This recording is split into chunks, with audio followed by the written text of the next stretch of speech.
तो आप ये सोच सकते हैं कि सलमान खान जो है क्या वो 5 करोड़ रुपए नहीं दे सकते, और गैंगस्टर लॉरेंस बिश्नोई उनसे ये 5 करोड़ रुपए क्यों मांगेगा। अब आप ये देखिए कि कनाडा में खालिस्तानियों की हत्या से लेकर मुंबई में बाबा सिद्दीकी और पंजाब में सिद्धू मूसेवाला की हत्या कराने में लॉरेंस बिश्नोई का नाम कैसे आया, और लॉरेंस बिश्नोई जेल में नजरबंद होकर भी अपने गैंग को कैसे ऑपरेट कर रहा है। आज सोचने वाली बात जरा यह भी है, आप भी ये सोचिएगा कि वो साबरमती जेल में बंद है और जेल में रहते हुए भी वो कैसे इतने लोगों की हत्याएं करवा रहा है, कैसे अपने गैंग को ऑपरेट कर रहा है, कैसे वो जेल में रहते हुए अपने वीडियोस बना लेता है। आप सोचिए कि उसके गुर्गे जो हैं वो तो बाहर आकर इंटरव्यू दे ही रहे हैं, जो थोड़ी देर पहले हमने आपको दिखाया। लॉरेंस बिश्नोई भी जेल में बैठे बैठे मीडिया को इंटरव्यू देता है, जेल में बैठे बैठे अपने वीडियोस बनाता है और लगातार जो उसे संदेश देना होता है वो दे देता है। कैसे? लॉरेंस बिश्नोई 31 साल का है और उसका जन्म पंजाब के फजिल्का में हुआ था, और बहुत कम लोग इस बात को जानते हैं कि वो पंजाब में छात्र राजनीति का सबसे बड़ा चेहरा बनना चाहता था एक जमाने में। वर्ष 2010 में जब लॉरेंस बिश्नोई ने चंडीगढ़ के डीएवी कॉलेज में छात्र संघ का चुनाव लड़ा था, तब पंजाब यूनिवर्सिटी स्टूडेंट्स ऑर्गेनाइजेशन के उम्मीदवार ने उसे हरा दिया था, और इस हार से लॉरेंस बिश्नोई इतना निराश हुआ कि उसने गैंगस्टर गोल्डी बराड़, लखप्रीत, इंद्रप्रीत और एक और गैंगस्टर करणी के साथ मिलकर उस उम्मीदवार के पैर तोड़ दिए थे। जिस उम्मीदवार ने चुनाव में इसे हराया, उस उम्मीदवार के पैर इसने तोड़ डाले थे। इसके बाद लॉरेंस बिश्नोई को पुलिस ने गिरफ्तार किया था और कुछ दिन जेल में रहने के बाद फिर उसे जमानत मिल गई। फिर वर्ष 2011 में लॉरेंस बिश्नोई ने फिर से छात्र संघ का चुनाव लड़ा और इस बार वो चुनाव में जीतकर डीएवी कॉलेज के छात्र संघ का अध्यक्ष बन गया। लॉरेंस बिश्नोई की ख्वाहिश थी कि पंजाब के सभी कॉलेजों में उसकी पार्टी के छात्र नेता अध्यक्ष बने, और इसके लिए उसने खून खराबे का सहारा लिया, और यही खून खराबा उसकी महत्वाकांक्षा और उसे अपराध की दुनिया में यह महत्वाकांक्षा ले आई। छात्र राजनीति के दौरान हत्या की कोशिश, अपहरण और रंगदारी के मामले में जब जब लॉरेंस बिश्नोई की गिरफ्तारी हुई, तब तब वो नए नए गैंग्स के संपर्क में आता चला गया, नए नए गैंगस्टर्स उसके दोस्त बनते चले गए और उसका अपराध का दायरा तेजी से बढ़ता चला गया। और आज वो पिछले 1 साल से गुजरात की साबरमती जेल में बंद है, जहां उसे एक अंडा सेल में नजरबंद करके रखा गया है।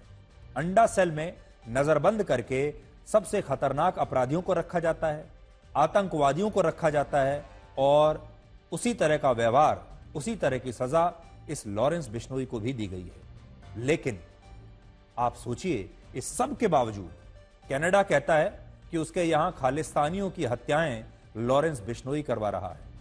भारत में बाबा सिद्दीकी और सिद्धू मूसेवाला की हत्या के आरोप लॉरेंस बिश्नोई पर लग रहे हैं। सलमान खान को धमकाने के आरोप इस पर, इसके गैंग पर लग रहे हैं।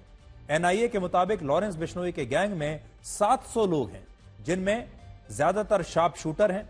इनमें भी 300 से ज्यादा शार्प शूटर अकेले पंजाब से आते हैं। तो ये पंजाब का एक बहुत बड़ा गैंग बन गया है।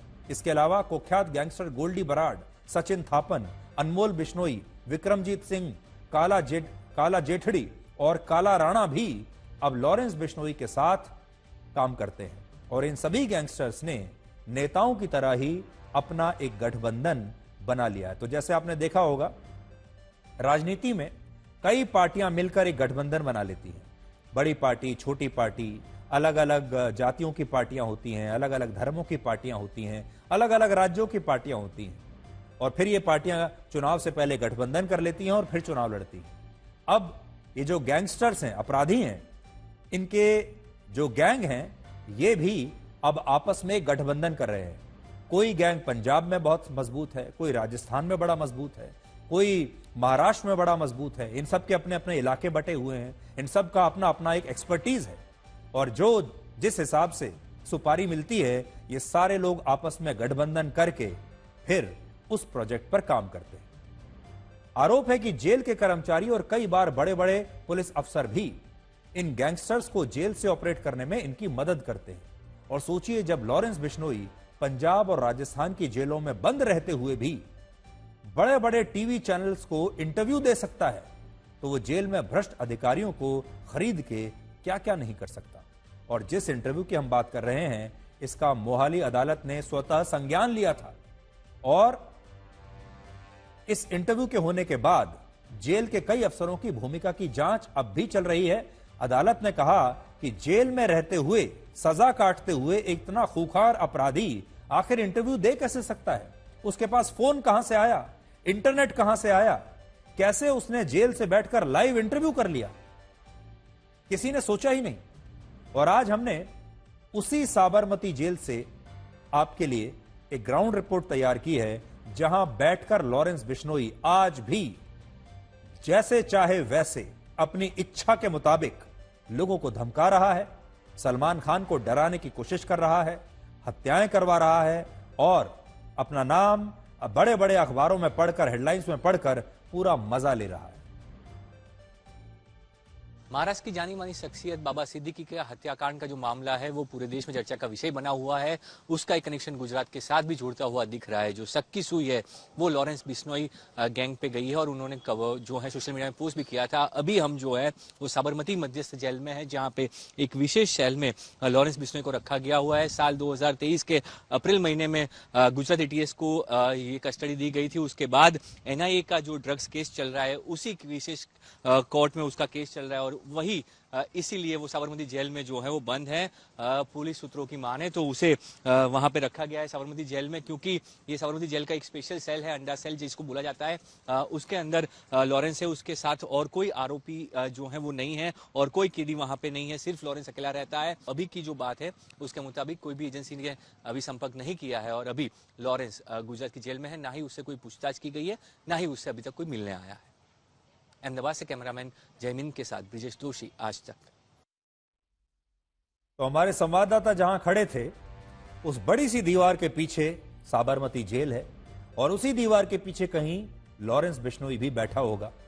और कौन जानता है, हो सकता है वो वहां टीवी चैनल्स भी देखता हो, अखबार भी पढ़ता हो और वो जानता हो कि बाहर उसके बारे में क्या बात हो रही है। और अपने आप को हर जगह हेडलाइन में देखकर आज वो काफी खुश होगा और बड़ा एंजॉय कर रहा होगा। बड़े दुख के साथ आज ये कहना पड़ता है कि हमारे देश में सोशल मीडिया पर गैंगस्टर लॉरेंस बिश्नोई के सैकड़ों फैन पेज बन चुके हैं और लोग लॉरेंस बिश्नोई का महिमा मंडन करके उसमें अपना आदर्श ढूंढ रहे हैं। और इस गैंगस्टर के वीडियो से युवाओं को प्रभावित किया जा रहा है, उसे देशभक्त बताया जा रहा है।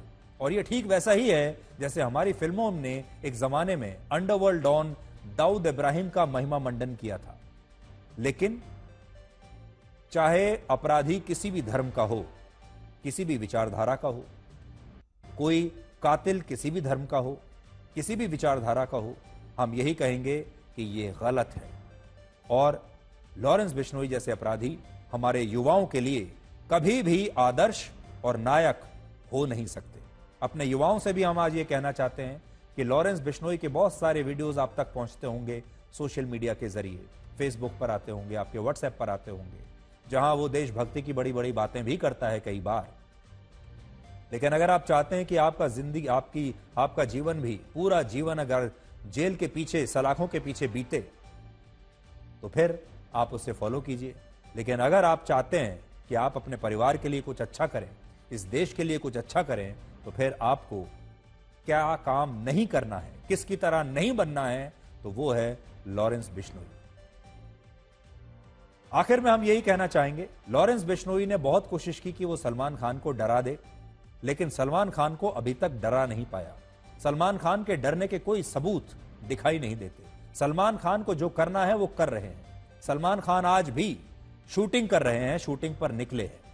और जिस दिन बाबा सिद्दीकी की हत्या हुई, उस दिन भी सलमान खान बाबा सिद्दीकी को देखने के लिए खुलेआम इस पूरी धमकी के बावजूद अस्पताल पहुंचे। उसके बाद अगले दिन बाबा सिद्दीकी के घर भी गए, उसके बाद आज अपनी शूटिंग पर भी गए। कहते हैं लॉरेंस बिश्नोई ने 5 करोड़ रुपए मांगे हैं, 5 करोड़ रुपए सलमान खान के आधे दिन की कमाई है, चाहे तो अभी दे दें 5 मिनट में। और लॉरेंस बिश्नोई भी इस 5 करोड़ रुपए का क्या करेगा? इसलिए बहुत सारी चीजें ऐसी हो रही हैं जिनके बारे में हमारे देश के लोगों को पता नहीं होगा, लेकिन कोई तो है जो इस सब के पीछे है और जो चाहता है कि लॉरेंस बिश्नोई को लोग अपना हीरो मानने लगे।